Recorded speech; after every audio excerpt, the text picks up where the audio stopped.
بسم الله الرحمن الرحيم. السلام عليكم ورحمة الله وبركاته. ازيكم؟ ان شاء الله عاملين ايه يا رب؟ ان شاء الله بخير. احنا معانا النهارده لميت حبة الفاكهة اللي كانت محطوطة في التلاجة. اهي زي ما انتم شايفين، عندي كام صابع موز كده زي 5 اصابع. حطيت عليهم برضو برتقانة، حطيت عليهم حبة فراولة، ومعانا كمان كوباية لبن زبادي. اهي زي ما انتم شايفين زبادي، وكمان معانا سكر برضه هنحط زي كوبايه ونشوف برضه عايزينه حلو قوي، عايزينه يعني متوسط زي ما انتوا حابين. دلوقتي همسكه بقى احطه في الخلاط. دلوقتي هنديره في الخلاط. بسم الله الرحمن الرحيم.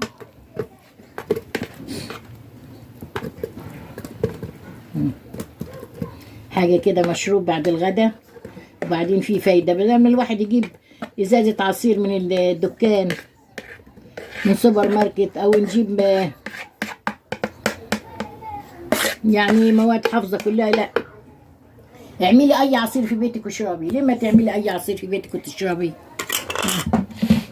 مش احسن من مش احسن بتاع المحلات؟ اهو هي صح. هي شايفين، هنحط كمان كوبايه الزبادي دي، هتديها نكهه حلوه. هتديها نكهه حلوه، اكيد هتديها نكهه حلوه. عصير فريش يا عسل انتوا، ما نحرمش منكم ابدا.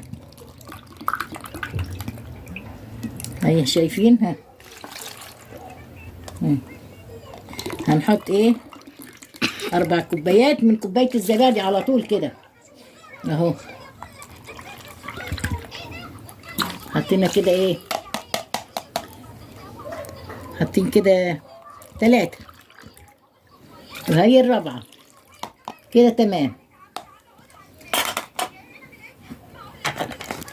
كده خدت 4 كوبايات، وان شاء الله كمان هنحط سكر. احنا هندوق دلوقتي. السكر برضو زي كوبايه، زي كوبايه السكر. بس كده بقى كتير على الخلاط. نعمل ايه؟ لازم نقص منه شويه. عشان ايه؟ لازم ننقص منه شويه. بعدين نضربهم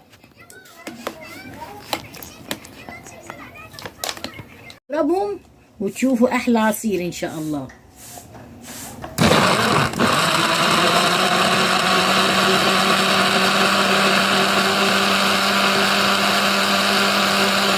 دلوقتي هنصب بقى العصير اللذيذ. شايفين؟ ما شاء الله، ما شاء الله على العصير. احلى عصير. اي حاجه عندكم من الفواكه تقدروا تعملوها وتحطوا ايه. اللي بده يعني زبادي بتحطوا زبادي، اللي عايز زبادي بتحطوا له زبادي. شايفين العصير محلاه؟ ايه رايكم في العصير الحلو ده؟ عملنا يعني شاف ما شاء الله مليان اهو، مليان بحاجه بسيطه يعني، ولا تشتروا من المحلات ولا حاجه، تشربوا عصير فريش. يا رب يكون ان شاء الله عجبكم.